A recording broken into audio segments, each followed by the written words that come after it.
अल्लाह ने शायद आज आपको इस वीडियो तक किसी खास वजह से पहुंचाया है। अगर आपका कोई अपना इस दुनिया से जा चुका है, माँ बाप, भाई बहन या वो इंसान जिसकी कमी आज भी खामोशी में आपको रुला देती है, तो आज की इस वीडियो को आखिर तक जरूर देखिएगा, क्योंकि मुमकिन है ये सिर्फ एक वीडियो ना हो, बल्कि अल्लाह की तरफ से वो पैगाम हो जो आपके दिल तक पहुंचना जरूरी था। आज हम जानेंगे कि आपके वो प्यारे जो इस दुनिया से रुखसत हो गए, जन्नत में उनका पहला दिन कैसा था। क्या वो हमें याद करते हैं? क्या उन्हें सुकून मिला? और अल्लाह ने उनके लिए क्या तैयार कर रखा है? वीडियो के आखिर में मैं आपको एक ऐसी हकीकत बताऊंगा जो शायद आपके दिल को हिला दे, इसलिए वीडियो को स्किप मत कीजिएगा। एक लम्हे के लिए आंखें बंद कीजिए और उस इंसान को याद कीजिए जो कभी आपकी जिंदगी का सबसे खूबसूरत हिस्सा था, जिसकी आवाज, जिसकी हंसी, जिसकी दुआएं आज भी आपके दिल में जिंदा हैं। फिर एक दिन वो अचानक खामोश हो गया और आप सिर्फ उसकी यादों के साथ रह गए। लेकिन क्या आप जानते हैं कि मौत इख्तिताम नहीं, बल्कि एक नई जिंदगी की शुरुआत है। और अगर वो इंसान ईमान वाला था, अल्लाह से मोहब्बत करता था, तो उसके लिए मौत सबसे खूबसूरत सफर बन जाती है। हदीस में आता है कि जब एक नेक इंसान दुनिया छोड़ता है तो आसमान से रोशन चेहरों वाले फरिश्ते उतरते हैं। वो अपने साथ जन्नत का कफन और जन्नत की खुशबू लेकर आते हैं। फिर वो उस रूह से कहते हैं, ऐ पाक रूह, अल्लाह की रहमत और खुशी की तरफ निकला।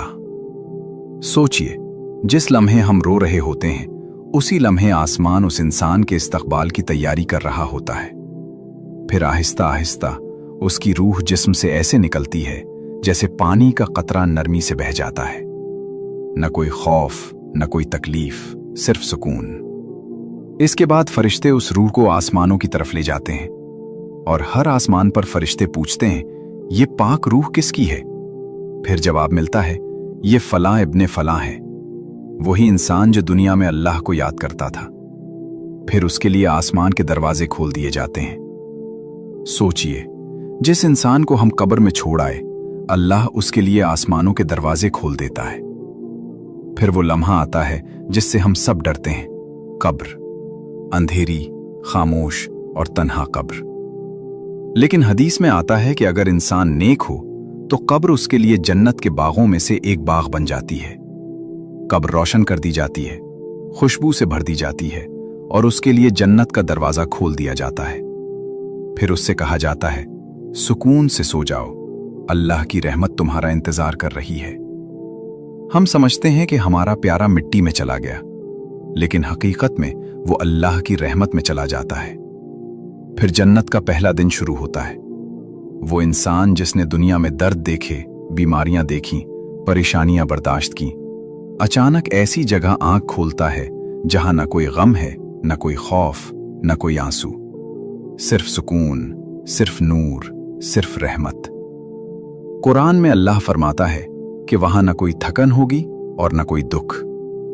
सोचिए, आपका वो प्यारा जो दुनिया में तकलीफों से गुजरा, आज हमेशा के सुकून में है। जन्नत में फरिश्ते उसका इस्तकबाल करते हैं और कहते हैं, यही वो जन्नत है जिसका तुमसे वादा किया गया था। फिर उसके सामने ऐसी नेमतें लाई जाती हैं जिन्हें न किसी आंख ने देखा, न किसी कान ने सुना और न किसी दिल ने कभी सोचा। वो महल, वो नहरें, वो सुकून जिनका तसव्वुर भी इंसान नहीं कर सकता। और सबसे खूबसूरत बात यह है कि वहां कोई जुदाई नहीं, कोई मौत नहीं, कोई आंसू नहीं। लेकिन शायद आपके दिल में अभी भी एक सवाल है, क्या हमारे प्यारे हमें याद करते हैं? बहुत से उलमा ने अहादीस की रोशनी में बताया है कि नेक रूहें एक दूसरे से मिलती हैं, बातें करती हैं और अपने दुनिया वाले प्यारों के बारे में पूछती हैं। सोचिए, मुमकिन है आपका वो प्यारा आज भी आपका जिक्र करता हो, मुमकिन है वो आज भी आपकी दुआओं का इंतजार करता हो। इसीलिए जब आप उसके लिए दुआ करते हैं, सदका देते हैं या कुरान पढ़ते हैं, तो वो खुश होता है, क्योंकि आपकी मोहब्बत मौत के बाद भी खत्म नहीं होती। और फिर वो सबसे खूबसूरत लम्हा जिसका वादा अल्लाह ने किया है, अगर आप ईमान पर कायम रहे और नेक आमाल करते रहे, तो एक दिन अल्लाह आपको दोबारा उन लोगों से मिला देगा जिन्हें आपने खो दिया था। कुरान में अल्लाह फरमाता है कि ईमान वाले अपने नेक घर वालों के साथ जन्नत में इकट्ठे किए जाएंगे। सोचिए, वो मुलाकात कैसी होगी? न कोई अस्पताल होगा, न जनाजा, न कब्र, सिर्फ खुशी, सिर्फ मोहब्बत और हमेशा के लिए साथ। अगर आज आपको किसी अपने की बहुत याद आ रही है तो उदास मत हो। मुमकिन है वो आज ऐसी जगह हो जहां दुनिया का हर दुख खत्म हो चुका हो। बस उनके लिए दुआ कीजिए, सूरह फातिहा पढ़िए और सदका दीजिए, क्योंकि आपकी दुआ उन तक पहुंचती है और शायद आज भी कोई रूह आपकी एक दुआ का इंतजार कर रही हो। अल्लाह हमारे तमाम मरहूमीन की मग़फ़िरत फरमाए, उनकी कब्रों को जन्नत के बागों में से एक बाग बना दे और हमें भी ईमान के साथ जन्नत नसीब फरमाए। आमीन।